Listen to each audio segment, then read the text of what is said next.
അപ്പോൾ as usual എൻ്റെ സൺസ്ക്രീനൊക്കെ ഇട്ട് സ്റ്റാർട്ട് ചെയ്തു. എന്നിട്ട് മാസിൻ്റെ ഗേൾ പവർ എന്ന് പറഞ്ഞിട്ടുള്ള ലിപ് ക്രയോണാണ് ഞാൻ അപ്ലൈ ചെയ്യുന്നത്. അത് നല്ലൊരു ഷെയ്ഡാണ്, എനിക്ക് മാച്ചിങ് പോലെ എനിക്ക് തോന്നിയിട്ടുണ്ട്. അത് ഓൾമോസ്റ്റ് തീർന്നപ്പോൾ ഞാൻ ചിലപ്പോൾ അത് മേടിക്കുകയൊക്കെ, കാരണം നല്ലതായിരുന്നു. പിന്നെ എൻ്റെ കുഞ്ഞ് പൗച്ചൊക്കെ എടുത്ത് അതിനകത്തുനിന്ന് ഞാൻ എൻ്റെ ഐലൈനറൊക്കെ തപ്പി എടുക്കുവാണ്. ഈ പൗച്ച് നല്ല യൂസ്ഫുൾ ആയിട്ട് കുഞ്ഞു കുഞ്ഞു ഐറ്റംസൊക്കെ എമർജൻസി മേക്കപ്പിനുള്ളതെല്ലാം നമുക്കിങ്ങനെ സ്റ്റോർ ചെയ്യാം. ഇത് ഐലൈൻ ചെയ്യാൻ വേണ്ടി ഞാൻ യൂസ് ചെയ്യുന്ന ഡാസ്ലറിൻ്റെ സാധാ ഐലൈനറില്ലേ, അത് വെച്ചിട്ടാണ് ഇന്നിപ്പോൾ ചെയ്യുന്നത്. അത് ശരിക്കും പറഞ്ഞു കഴിഞ്ഞാൽ വലിയ വാട്ടർ പ്രൂഫ് അങ്ങനെയൊന്നും അല്ലെങ്കിലും ഒരു കംഫർട്ടബിളാണത്. പണ്ടൊക്കെ നമ്മൾ യൂസ് ചെയ്യുന്നത് അതായിരുന്നില്ലേ, അപ്പോൾ അതും നമുക്കൊരു ബാക്കപ്പ് ഇങ്ങനെ വെക്കുന്നത് നല്ലതായിരിക്കും.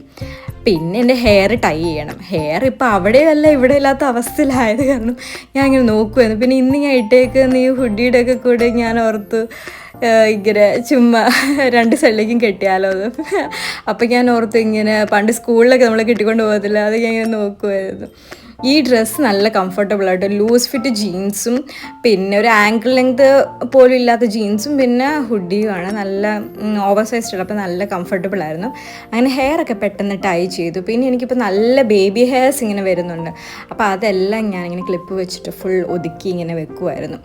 എന്നിട്ട് ജസ്റ്റ് ഇങ്ങനെ നോക്കുമായിരുന്നു. എന്നിട്ട് ഇയർ ഹുക്ക് ഒരെണ്ണം ഒരു കുഞ്ഞ് ഗോൾഡ് പ്ലേറ്റ് ഇട്ടു. ശരിക്കും പറഞ്ഞാൽ എന്നോട് ഇയറിങ്സ് ഒന്നും ഇട്ടില്ലെങ്കിലും കുഴപ്പമില്ല. ഇയറിങ്സൊക്കെ അത്രയ്ക്ക് നമ്മൾ കൂടുതലിങ്ങനെ ഹാങ്ങിങ്ങൊക്കെ ഇടാണ്ടിരിക്കുകയാണെങ്കിൽ നമ്മുടെ കാതിൻ്റെ ഇങ്ങനെ ഹോള് വലിയ തൂങ്ങാണ്ടൊക്കെ ഇരിക്കും. എന്നിട്ട് ഫുൾ പെട്ടെന്ന് കഴിഞ്ഞു. എന്നിട്ട് ഫുൾ ഒന്ന് ചെക്കൊക്കെ ചെയ്യുമായിരുന്നു എങ്ങനെയാണെന്ന്. പിന്നെ എൻ്റെ ഫ്രണ്ട്സ് എന്നെ എപ്പോഴും ട്രോളെന്ന് ഒരു സഞ്ചി നോക്കിക്കൊണ്ട് ഇറങ്ങി. ഇതിൻ്റെ വില കേട്ട് കഴിഞ്ഞാൽ ആരും വിശ്വസിക്കത്തില്ല, പക്ഷേ എനിക്ക് എപ്പോഴും ട്രോളിങ് കിട്ടുന്നതാണ് അതിന്.